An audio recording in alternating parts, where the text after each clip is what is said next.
యువత మనకు వచ్చిన స్వాగతం ఫ్రెండ్స్. ఈరోజు వీడియోలో మనం తెలుసుకునే విషయం ఏంటంటే పెరిగి పురాణం. పెరిగి పురాణం అంటే 63 యొక్క నాయనార్లు అనే శివభక్తుల ఘనచరిత్రను తెలిపే గ్రంథాన్నే పెరిగి పురాణం అంటారు. ఈ 63 మంది నాయనార్లు కూడా మనలాగే కలియుగంలో పుట్టి వారి యొక్క జీవన శైలిలో జీవిస్తూనే ఆ పరమేశ్వరులు ఐక్యమైతే అయ్యారన్నమాట. వీరిలో క్షత్రియులు ఉన్నారు, బ్రాహ్మణులు ఉన్నారు, శూద్రులు ఉన్నారు, వైశ్యులు ఉన్నారు, ఇలా అన్ని రకాల వారు, అలాగే చిన్నవారు, వృద్ధులు, యవ్వనులు, స్త్రీలు, పురుషులు, వర్ణభేదాలు అంటూ ఏమీ లేవు. అన్ని రకాల వారు కూడా వారి యొక్క జీవన విధానాన్ని కొనసాగిస్తూనే శివుల్లో అయితే ఎక్కువయ్యారన్నమాట. ఇందులో కొంతమంది పండితులు ఉన్నారు, కొంతమంది పామరులు ఉన్నారు. కేవలం భక్తితోనే శివుల్లో అయితే ఎక్కువయ్యారన్నమాట. వారి యొక్క జీవిత చరిత్రల గురించి తెలుసుకొని మనం కూడా ఆ శివుల్లో ఎక్కువ అవ్వడానికి ప్రయత్నం అయితే చేద్దాం. ఇంకా ఆలస్యం చేయకుండా ఆ శివభక్తుల యొక్క చరిత్ర తెలుసుకుందాం. Let's get in to video.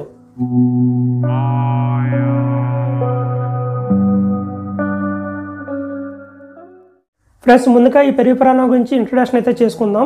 Introduction అనేది చాలా పెద్దగా ఉంటుంది, ఎందుకంటే మనకు పునాది అనేది అవసరం కాబట్టి పెరిగి పురాణం గురించి తెలుసుకుందాం. పెరిగి పురాణం అంటే 63 నాయనార్లు అనే శివభక్తుల ఘన చరిత్రలు కలిగిన అద్భుతమైన కావ్యం. భగవాన్ శ్రీ రమణ మహర్షి వారు మధురైలో ఉన్నప్పుడు ఆత్మ సాక్షాత్కారానికి పూర్వం చదివిన ఏకైక గ్రంథరాజ్యం పెరిగి పురాణం మాత్రమే. ఆయనకి గ్రంథం చదవడం వల్ల నేను ఎవరు అనే ఒక ప్రశ్న అనేది తనలో మెదిలి అది ఆత్మ సాక్షాత్కారానికి దారితీసింది. ఒక మాటలో చెప్పాలంటే ఈ పెరిగి పురాణం అనే గ్రంథం బాలరమణుని యొక్క పశుహృదయంలో ఎంతో చెరగని ముద్ర అయితే వేసిందనమాట. కేవలం బాల్యంలోనే కాదు, ఆయన మహర్షి అయిన తర్వాత కూడా, అంటే అరుణాచలంలో మహర్షి అయిన తర్వాత కూడా రమణాశ్రమంలో సత్సంగంలో భక్తులతో ఉన్నప్పుడు తరచూ ఈ పెరిగి పురాణంలో ఉన్న కథలను, అంటే ఆ భక్తుల యొక్క చరిత్రలను వివరిస్తున్న ఆయా సందర్భాల్లో భక్తి భావవేశంతో పరవశమవుతూ ఉండేవారు. ఇంకా శ్రీ భగవాన్ రమణ మహర్షి వారు ఈ పెరిగి పురాణ గ్రంథం చదివి ఏమన్నారంటే, మహాత్ముల యొక్క చరిత్రలను చదువుతూ ఉంటే మనం నిజంగా ఆ కాలంలో జీవించినట్లే అని చెప్పారనమాట. ఈ యొక్క పెరిగి పురాణం గ్రంథం చదివి 63 మంది నాయనార్లాగా నేను కూడా ఒకరిని కాకపోతానా అంటూ ఉండేవారు. అంటే అంతలాగా భక్తిని పెంపొందిస్తుంది ఈ పెరిగి పురాణంలో ఉన్న కథలే కాదు, నిజంగా జరిగినవి యథార్థ సంఘటనలు. ఇంక ఈ పెరిగి పురాణం గురించి చెప్పాలంటే పెరిగి పురాణం అనేది ఏదో పుక్కిట పురాణం అయితే కాదనమాట. ఇది స్కాంద పురాణం అంతర్గతమై ఉన్నదనమాట. దీన్ని మళ్ళీ మన లోకంలోకి వెలుగులోకి రావడం కారణం శ్రీ భగవాన్ రమణ మహర్షి వారు. ఇంక ఈ పెరిగి పురాణం అనే గ్రంథం సంస్కృతంలో అయితే ఉన్నదనమాట. దీన్ని మళ్ళీ మన తెలుగులోకి అనువాదం చేసిన శ్రీ గోనేల శ్రీ సీతారామలింగేశ్వరరావు గారికి నా హృదయపూర్వక ధన్యవాదాలు. తెలుగులో శ్రీ శివభక్త విలాసం అనే పేరుతో అయితే మనకు అందించారన్నమాట. నాలా సంస్కృతం రాని వారికి ఈ శివభక్త విలాసం అనేది ఎంతగానో ఉపయోగపడుతుంది. ఇంకా ఈ సంస్కృతంలో ఉన్న పెరిగి పురాణానికి, తెలుగులో ఉన్న పెరిగి పురాణానికి కొన్ని చోట్ల వ్యక్తుల పేర్లు, స్థలాల పేర్లలో చిన్న భేదాలే కానీ రెండు పురాణాల్లో ఉన్న సారాంశం అయితే ఒకటే అనమాట. ఈ విషయాన్ని భక్తులందరూ కూడా గమనించండి. ఇంక ఈ గ్రంథం చదివి శ్రీ సమవేదం షణ్ముఖ శర్మ గారు ఏమన్నారంటే, ఎన్ని జన్మలు ఎత్తినా శివభక్తి ఉంటే చాలు, ఆ శివభక్తే సునిశ్చలమైన భక్తి, ముక్తి కన్నా గొప్పది భక్తి, నిజానికి భక్తే ముక్తి, భక్తి సంపదను గడించుకున్న భక్తాచార్యులే మనకు నిత్యం స్మరణీయులు, భక్తులే మనకు ఆచార్యులు, భగవంతుడి యొక్క ఉనికిని, ఆ భగవంతుడి యొక్క కారుణ్యానికి ప్రత్యక్ష సాక్షులు భాగవతులే. ఇంక ఈ పెరిగి పురాణంలో మహాపండితులు మొదలుకొని పరమ పార్వలు కూడా ఉన్నారు, చక్రవర్తులు మొదలుకొని నిరుపేదలు ఉన్నారు. జాతి కుల రూప భేదాలు లేనిది భక్తి ఒకటేనని ఈ గ్రంథం నిరూపించింది. ఈ గ్రంథం చదివి నేను ధన్యుడినయ్యాను, ప్రతి అక్షరంలోనే శివుడు అయితే నాకు ప్రత్యక్షమయ్యాడు అని శ్రీ సమవేదం షణ్ముఖ శర్మ గారు ఈ గ్రంథం చదివి చెప్పారనమాట. ఇంకా నా యొక్క అనుభవం చెప్పాలంటే, నిజంగానే శ్రీ భగవాన్ రమణ మహర్షి చెప్పినట్లు ఈ గ్రంథం చదువుతుంటే నిజంగా ఆ కాలంలోకి అయితే వెళ్ళిన అనుభూతి అయితే నాకు కలిగిందనమాట. ప్రతి ఒక్కరు కూడా జీవితంలో ఒక్కసారైనా సరే చదవాల్సిన గ్రంథం ఈ పెరిగి పురాణం అనే గ్రంథం, లేదా శ్రీ శివభక్త విలాసం. ఏదైనా సరే పేర్లు వేరైనా గ్రంథం అయితే ఒకటే. ఫ్రెండ్స్, నాకు కలిగిన ఆ అనుభూతి మీకు కూడా కలగాలని, అలా కలిగేటట్లు నేను మీకు చెప్పాలని ఆ పార్వతీ పరమేశ్వరుని, గణేషుని, కుమారస్వామిని, అలాగే శ్రీ భగవాన్ రమణ మహర్షిని కోరి ప్రార్థిస్తున్నాను. ఇంక ఇప్పుడైతే అసలు గ్రంథంలోకి అయితే వెళ్దాం. ఓం శ్రీ మహాగణపతియే నమః. శ్రీ శివ శరణం.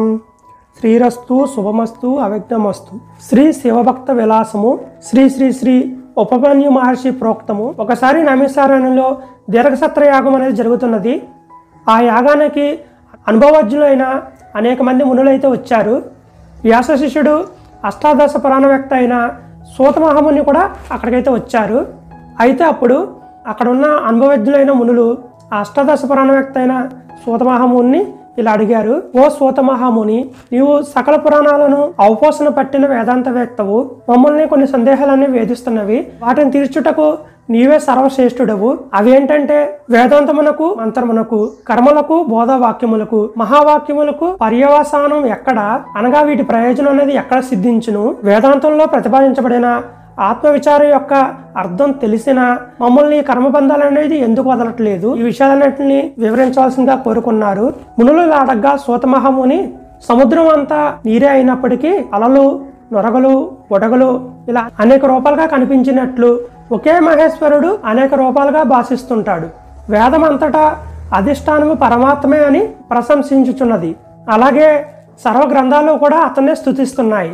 బ్రహ్మ, సనకాది విప్రులు అందరూ కూడా ఆ పరమేశ్వరుని భక్తితో ఉపాసించి ఆయన ప్రసాదించిన జ్ఞానంతోనే అతనిని తెలుసుకొని తమ సందేహాలను నివృత్తి చేసుకున్నారు. ఇంకొక విషయంలో చెప్పాలంటే జ్ఞానం ఎంత సంపాదించినప్పటికీ భక్తి లేకపోతే ముక్తి అనేది లభించదు. సకల సంసార బంధముల నుండి ముక్తిని యుక్తిగా, శక్తివంతంగా ఇప్పించే ఉపాయం అనేది ఒకటి ఉన్నది.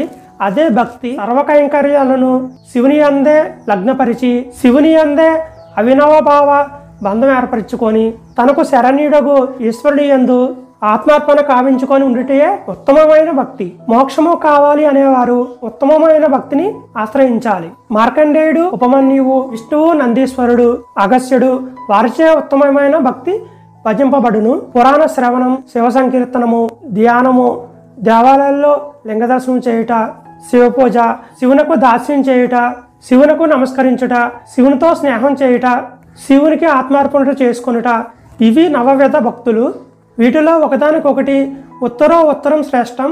వీటిలో ఏదో ఒక భావన ఆశ్రయించిన జీవుడు ముక్తుడే. కలియుగంలో వేద పఠనం అనేది లోపించును, యాగక్రియాదులు సన్నగిల్లును, ఇంకా గురు శిష్య సంబంధం తగ్గును. ఇటువంటి అస్తవ్యస్తమైన పరిస్థితుల్లో సకల జీవుల యందు దయా, ప్రేమ, మైత్రి కలిగి ఉండి పరమశివుని యందు దృఢభక్తి గల శ్రీ ఉపమన్యు మహర్షిచే చెవులకి ఇంపైన రీతిలో హృదయమును కరిగించు శైలిలో చెప్పబడిన దాన్ని ముల్లోకాలను పాలన చేయగలిగినది, స్వయం పవిత్రమైనది, చిత్ర విచిత్రమైన సంఘటనలతో కూడినది అయిన పెరిగి పురాణమును నేను స్వయంగా వేదముల, శాస్త్రముల, ఆగముల, పురాణముల, సకల మంత్రముల సారమైన దానిగా గురుముఖ నేను ఏది విన్నానో దానిని సద్గురువు నా బుద్ధిని వికసించినంత నేను మీకు వివరిస్తాను. ఈ పురాణ శ్రవణం చేత మీ సకల సంశయాలను విచ్ఛిన్నం చేసుకోగలరు. అంతేగాక ఈ పెరిగి పురాణం గ్రంథం వినడం వల్ల శివుని యందు ఉత్తమమైన భక్తి జనించును. ఆ భక్తిచే మృత్యువుని అతిక్రమించక పునర్జన్మ బాధ అనేది నశించును. ఫలితంగా ముక్తి అనేది లభించును. ఓ బ్రహ్మజ్ఞానులకు మునులారా ఆకర్ణించండి అంటూ సూత మహాముని కనులు రెండు మూసుకొని శ్రీ గురుమూర్తి అయిన శివునికి నమస్కరించి మహాగణపతికి, సరస్వతి దేవికి, కుమారస్వామికి, నందీశ్వరుడు శ్రీ మహావిష్ణువుకి, బ్రహ్మ, అద్రికన్య గిరిజాదేవికి అంటే పార్వతీదేవికి, వేదవ్యాసుడు, శ్రీ అగస్త్యుడు, విరాగ్యపాదుడు, పతాంజలి, దదిజీ మహర్షి, భార్గవుడు, జైమిని, గౌతముడు, భృగువు, కౌంతేయుడైన శ్రీ ఉపమన్యు మహర్షికి, మార్కండేయ మహర్షికి, ఇంకా ఇతర శాస్త్ర గురువులకి, సాంప్రదాయ గురువులకి, మహాభాగులైన శ్రీ శివభక్తులకి చేతులు జోడించి నమస్కరించి పెరిగి పురాణమును చెప్పుటకు ఉపక్రమించు. ఫ్రెండ్స్, ఇక్కడ ఒకటి గమనించండి. నైమిషారణ్యంలో దీర్ఘసత్రయాగంలో సూత మహాముని అనేది అక్కడికి వచ్చిన మునులందరికీ కూడా ఇప్పుడైతే వివరిస్తున్నారన్నమాట. ఇప్పుడు ఇక్కడికి ఒకటిగా గుర్తుపెట్టుకోండి. ఇప్పుడు ఆయన అయితే చెప్తున్నారు, దక్షిణ భారతంలో క్షీరసాగరం నుండి జనించిన కౌస్తుభం వంటి దేశం కలదు. ఇది స్వర్గ ప్రతిబింబమా అనిపించే ఆ దేశంలో శివునికి అతి ప్రియమైన కాంచీపురం కలదు. అది బ్రహ్మకు, శ్రీ మహావిష్ణువుకు, మునింద్రులకు తపసిద్ధిని కలిగించిన పవిత్ర క్షేత్రం. శివుడు అక్కడ వేదమే మూలంగా గల ఏకాంబర వృక్ష రూపంలో వెలసి దాని మొదట తపోనిష్ఠుడై సన్నిధి చేసి ఉన్నాడు. ఆ ప్రాంతం తన పవిత్రత చేత శీఘ్రమే తపసిద్ధిని సిద్ధింపజేస్తుంది. అక్కడ శివభక్తులు, తపోనిష్ఠ గరిష్ఠులైన వశిష్ఠాది మునీశ్వరులు కేవలం కామాక్షి ప్రాణేశ్వరుడు ఏకాంబరేశ్వరుని సంతోషపెట్టుట కొరకై తపోవ్రతములను అవలంబిస్తారు. ఒకసారి మలయచలవాసి లోపాముద్ర మనోవల్లభుడగు శ్రీ అగస్త్య భగవానుడు ఆ కాంచీపురం నగరానికి విచ్చేసినారు. ఆయనను చూసి మునులందరూ యథావిధిగా పూజించారు. సుఖాసీనుడై ఉన్న ఆ కుంభ సంభవుణ్ణి సనాతన ధర్మపరులైన ఆ మహర్షులందరూ భక్తితో అంజలి కట్టించి వినమ్రులై ఇలా అడిగారు, పూజ్యుడకు అగస్త్య భగవానుడా, నీవు సర్వజ్ఞుడవు, దయానిధివి, మా సంశయాలను తీర్చుము. మేము చిరకాలంగా తపస్సును అవలంబించాము, అనేక క్రతువులు కూడా చేశాము. అయినా సరే మాకు అంతరంగ శుద్ధి కలగలేదు అని అనిపిస్తున్నది. విషయ సుఖాల యందు ఆశ్రయపు రజోగుణం నశించిన మా మనసు ఎందుకో కానీ ఇంకా చంచలంగానే ఉన్నది. కనుక ఓ మునీశ్వర మాకు మోక్ష మార్గము చూపుమని ఆ సనాతన మునులందరూ ప్రార్థించారు. వెంటనే అగస్త్య మహర్షి ఇలా చెప్పసాగారు. మహాదేవుని యందు మహోత్తమైన భక్తి కలగకుండా మరే ఇతర మార్గంలోనైనా 100 కల్పములు శ్రమించినా సరే ముక్తి కలగడం అనేది కల్లా, అంటే అది జరగదు అని. శివభక్తి వినా శోకనాశనం వేరొకటి లేదు. భక్తి అంటే సర్వత్యాగం అని గ్రహించాలి. పరమేశ్వరుడి యొక్క చరణ అరవిందముల అందు పరిపూర్ణ ధ్యాసభావం కలగాలి. అందుకుగాను సర్వజ్ఞుడగు సర్వేశ్వరుని కుమారుడై తాను కూడా స్వయం సకలజ్ఞుడై భాషించిన మయూర వాహనదారుడైన కుమారస్వామి ఉపదేశించిన భక్తి తత్వమును ఇప్పుడు మీకు వివరిస్తాను. ఈ తత్వార్థ శ్రవణం చేతనే జీవుడు భవబంధ విముక్తుడగును. ఓ మునులారా, శుద్ధ మనస్కులై వినుల విందురుగాక అంటూ అగస్త్య మహర్షి చెప్పడం ప్రారంభించారు. ఇప్పుడు వచ్చేసి అగస్త్య మహర్షి కాంచీపురంలో ఉన్న మునులకు చెప్తున్నారన్నమాట. ఇలా ఎప్పటికప్పుడు, అంటే మన భాషలో చెప్పండి, ఎవరి జనరేషన్లో వారికి ఈ సందేహం అనేది వస్తూనే ఉంటుంది. అంటే ఎంత జ్ఞానం సంపాదించినప్పటికీ మాకు ముక్తి అనేది ఎందుకు కలగట్లేదని, దానికి ఆ కాలంలో ఉన్న గురువులు ఎప్పటికప్పుడు అక్కడున్న శిష్యులకి సమాధానంగా చెబుతూ ఉంటారు. ఇదైతే అర్థం చేసుకోండి. ఒకటే రిపీట్గా ఎందుకు వస్తుందంటే, ఏ కాలానికి ఆ కాలంలో ఒక గురువు అనేది వస్తుంటారు. ఈ ప్రశ్న అనేది శిష్యులకు వస్తుంటుంది. అందరికీ కూడా ఒకటే సమాధానం, అదే భక్తి మార్గం. అదైతే అందరూ గ్రహించండి. ఇంక ఇప్పుడు అగస్త్య మహర్షి ఏమంటున్నారంటే, ఇప్పుడు అగస్త్య మహర్షి చెప్తుంటారు. ఈ అగస్త్య మహర్షి చెప్పే కైలాసం గురించి ఇప్పుడు వినండి. మాకు సినిమాలో చూపించినట్లుగా కైలాసం అంటే ఏదో ఒక రాయ కొండ అలా కాదు. ఎంత చక్కగా ఎంత అద్భుతంగా ఉంటుందో కైలాసం అనేది స్వయంగా అక్కడికి వెళ్ళిన అగస్త్య మహర్షి చెప్తారు, వినండి.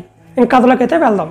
అనేక ధాతు సంయోగంతో కూడి చిత్ర విచిత్ర వర్ణలతో శోభిస్తూ భూతగణాలతో కూడి జలజల జారే సెలయలతో దర్శనీయమై అనేక వృక్షములతో కిక్కిరిసి లత పరివృత్తమై మిక్కిలి ఆశ్చర్యకరమైన సన్నివేశాలతో కూడి కోట్లాది సూర్యమండలాలను మించిన కాంతిపుంజములను వెల్లివిరుస్తూ మేడలతోనూ మిద్దులతోనూ పరివేషించబడి విలసిల్లే ఆ కైలాస గిరేంద్ర శిఖరముపై ఎండి రూపాంతరమై ఆ నగర మధ్యములో భోగవతిపురము విరజిల్లును. నవరత్న ఖచ్చిత స్వర్ణ సింహాసనంపై పార్వతీ సహితుడై పరమేశ్వరుడు సుఖాసీనుడయ్యాడు.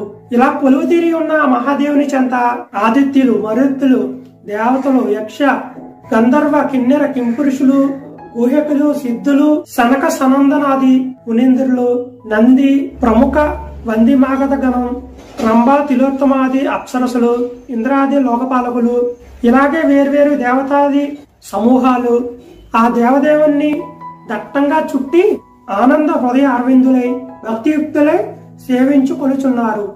వారందరూ అనంగుని వీరంగంతో భంగపరిచిన లింగరూపి శివుని హృదయం గంగా నామ సంకేతంతోనూ స్తోత్రములతోనూ సంతుష్టం చేయుచున్నారు. తాము కూడా పరితిష్ఠులు అవుచున్నారు. ఇటువంటి శివునికి అతి సమీపంలో సౌనికాది మునులతో పరివేష్టితుడై ఆ ఉపమన్యు మహర్షి శివకథ అమృతపానంతో మత్తుడై ఉన్మక్తుడై తన అనుభూతిని వారితో పంచుకోగా రెట్టింపు ఆనందంతో ఉప్పొంగుచున్నాడు. ఆ సమయంలో హఠాత్తుగా ఆకాశంలో 1,000,000 సూర్యుల ప్రకాశంతో జ్యోతిపుంజం ఒకటి స్ఫురించి అందరి దృష్టిని కొల్లగొట్టింది. మునులందరూ నిరత్తులై చిత్తురువుల వలె దానినే తేరపారా చూస్తుండగానే ఆ వెలుగు ముద్ద శివుని పాదాల చెంత లీలమైపోయింది. వారందరూ కూడా ఇదేమి అని అడగగా ఉపమన్యు మహర్షి దానిని ద్వాపర యుగంలో స్వస్వరూపవేత్త పంచాక్షరి మహా ఉపదేశం చేత కృతజ్ఞుడై జ్ఞానదీక్షను అవలంబించిన కృష్ణుడు అనే నరవరునిగా నిర్దేశించెను. తరువాత అతడే ఈశ్వర శాపం వలన సుందరునిగా భూతలమునందు జన్మించి దక్షిణ కైలాసానికి వెళ్ళానని చెబుతూ ఆ దిశను ఉద్దేశించి భక్తిపూర్వకంగా సాష్టాంగ నమస్కారం చేశాడు. అంత ముని బృందం, నీవు సకలగణ ముని పూజితుడు కదా, అటువంటి నీవు ఎవరికో నమస్కారం చేయడమేమి అని సంశయించారు. ఉపమన్యు ఆ ముని బృందాన్ని స్వస్థపరచుడికై ఇలా చెప్పడం ప్రారంభించాడు. సుందరుడు లింగోద్భవుడు అనగా సాక్షాత్ శివుని తనువు యందు జన్మించాడు. అటువంటి సాంబ ప్రతిబింబమే శాపంచే భూలోకం చేరి అక్కడ శైవక్షేత్రాలను నిత్యం సేవించుకొనుచు ద్రవిడ దేశం అందు ద్రవిడ గీతాలతో గానం చేయుచు తాను భూలోక యాత్రను ముగించుకొని నేడు కైలాసవాసిని పాదపద్మాలను చేరుకున్నాడు. ఇలా చెప్పగానే ఆ మహర్షులందరూ దాసభావంతో ఆ సుందరుడు ఎలా గానం చేశారు, ఆ సుందరుడు ఎలా సంకీర్తన చేశాడు, ఏ ప్రదేశంలో జన్మించి ఏ ఏ గ్రామాలు సంచరించాడు, ఆ క్రమం ఎటువంటిది, దయతో మాకు ఆ సుందరుడి యొక్క గాథను చెప్పవలసింది అని అడగగా ఉపమన్యువు తిరిగి ఇలా చెప్పడం మొదలుపెట్టారు. సుందరుడు దాసభావంతో ఎలా గానం చేశాడో ఆలకించండి.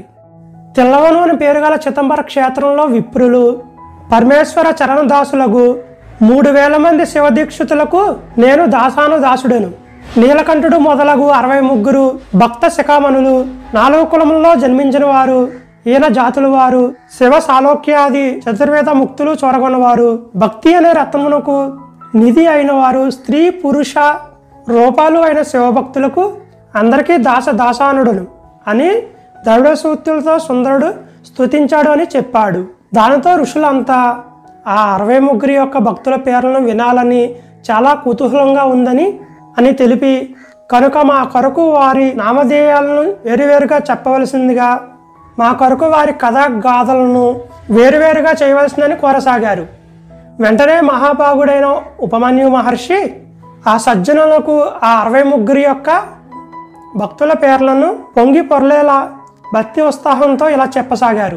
సుందరుడు, కుమ్మరి నీలకంఠుడు, ఇంగితప్రాదుడు అనే వైశ్యశ్రేష్ఠి, మారభక్తుడు, సత్యార్థుడు, వీరమిందుడు, అమరనీతి మహాచక్రవర్తి, ధారకుడు, యనాదినాథుడు, ధీరుడు, కళానాథుడు, మానవిక్రముడు, భక్త్యంగిత వ్యక్త, చండీశ్వరుడు, వాగీశ్వరుడు, కులబంధనుడు, కురుంబుడు, పునీతవతి, అద్భుతి, నీలనగ్ముడు, నవనంది, జ్ఞాన సంబంధుడు, కలికాముడు, మూలనాథుడు, దండి, మూర్ఖుడు, మరసోమయాజి, సాఖ్యనాథుడు, నరసర్దులుడు, దభ్రభక్తుడు, చేరరాజు, గణనాథుడు, పురాంతకుడు, సత్యదాసుడు, ధర్మకేతన నరసింహరాజు, అతిభక్తుడు, కలికంపనుడు, కలనీతి, శక్తి, పంచపాదుడు, మాలాత్రోణకుడు, అవికారి,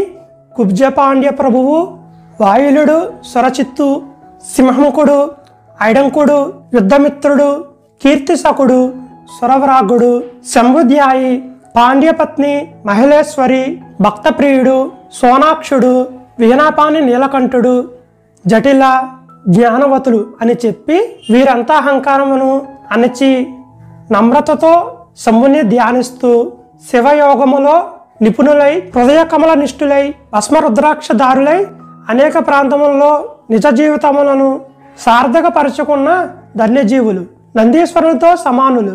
ఉపమన్యు ఇంకా చెప్పసాగారు. కమలాలయంలో పుట్టిన శివయోగులకు, ఆదిశైవులకు, భస్మరుద్రాక్షదారులకు, చేర, చోళ, పాండ్య దేశస్థులకు పైన చెప్పిన 63 పేర్లలో ప్రస్తావించబడిన వారు ఏ ప్రాంతానికి చెందిన వారైనా వారందరికీ కూడా నా సాగిలిపాటు. శివైక నిష్ఠతో వారు శివ పాద అరవిందంలో ఊరే హృదయ కుహరాలను నింపే భక్తి అనే అమృతమును పానం చేసిన కళారథకులు వారి సేవకులకైనా నేను దాసుడను. వారికి అనేక శతకోటి శాస్త్రాండ దండ ప్రణామములు. ఈ 63 మంది భక్తుల యొక్క పేర్లను విన్నంత మాత్రాన్నే పులకించిపోయిన ఆ మునులు ఆ ఉపమన్యు మహర్షిని ఇలా ప్రార్థించారు. భగవాన్, మాకు సుందరుని యొక్క అమృత చరిత్రను, అతని శాప వృత్తాంతాన్ని తెలియచేయండి. ఆ పైన కృపానీతి ఇతరుల చరిత్రను కూడా మాలో కరుణార్ధ రస ప్రవాహం ఉప్పొంగే విధంగా వివరించండి. వారి ప్రార్థనలను మన్నించి వెంటనే ఉపమన్యు మహర్షి ఆ చరిత్రలను ఉపదేశించడానికి ఉపక్రమించగానే రోమాంచితుడై, ఆనంద బాష్పనేత్రుడై, భక్త పారివాసి నుండి తేరుకొని ఆ మహాపురాణాన్ని ప్రవచించడానికి సంసిద్ధుడై తన ఎదలో నిమగ్నమైన భక్తి ప్రవాహ గంగను, శివుడు తన జటాజోటంలో బంధించబడిన ఆకాశ గంగను భూమికి విడిచినట్లుగా ఆ సజ్జనుల కోసం ప్రవహింపసాగాడు. భక్తులారా ఆలకించండి. ఈ 63 నాయనారులోను సుందరుడు ప్రముఖమైన భక్తుడు, సాక్షాత్ కైలాసపతి యొక్క ప్రతిరూపం కాబట్టి అతని గాథను మొదట చెప్పుకుందాం అని ఇలా చెప్పసాగారు. ఫ్రెండ్స్, వీడియో చూస్తున్న అందరికీ కూడా ఒక ముఖ్య సూచన. ఇకపై చెప్పబోయే కథలన్నీ కూడా కైలాసంలో ఉపమన్యు మహర్షి ప్రోక్తముగా కాంచీపురమందు అగస్త్య భగవానుడు అక్కడికి చేరి ఉన్న మునులతో చెబుతున్నట్లుగా భావించండి. ఇంకా 63 మంది నాయనార్ల కథలను త్వరలోనే నెక్స్ట్ వీడియోలో చెప్తాను ఫ్రెండ్స్. ఈ వీడియో నచ్చితే ఒక లైక్ చేయండి. ఇటువంటి మరిన్ని భక్తికరమైన విషయాల కోసం తప్పకుండా ఈ ఛానల్ని సబ్స్క్రైబ్ చేసి నాకైతే సపోర్ట్ చేయండి. అంతేకాకుండా ఈ వీడియోపై ఎటువంటి మీకు డౌట్స్ ఉన్నా నాకైతే కామెంట్ బాక్స్లో అయితే నాకు కామెంట్ చేయండి. మీ కామెంట్కి నేను వెంటనే రిప్లై అయితే ఇస్తాను.